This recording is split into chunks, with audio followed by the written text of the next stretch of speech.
జంతర్ మంతర్ దగ్గర జరిగినటువంటి గొడవల వెనకాల కొన్ని విదేశీ శక్తుల హస్తం ఉందన్నటువంటి విషయం ఇప్పుడు తాజాగా బయటపడింది.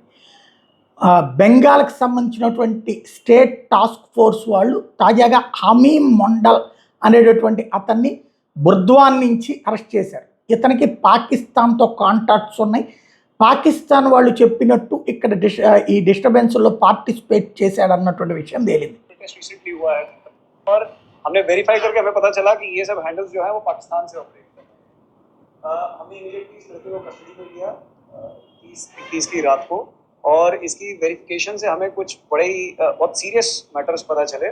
एक तो ये कि हमारे जो राज्य के ऑनरेबल चीफ मिनिस्टर हैं वो इनकी टारगेट लिस्ट में थे, तो उन हैंडल से बार बार एक कोशिश की जा रही थी इनको कम्युनिकेट करने की कि हमारे जो ऑनरेबल चीफ मिनिस्टर हैं उनका मूवमेंट पैटर्न, वो उनकी कोई अनगार्डेड मूवमेंट, इसको लेके इनको इंस्ट्रक्शंस दी जा रही थी कि वेरीफाई करें और बताएं और खबर दें।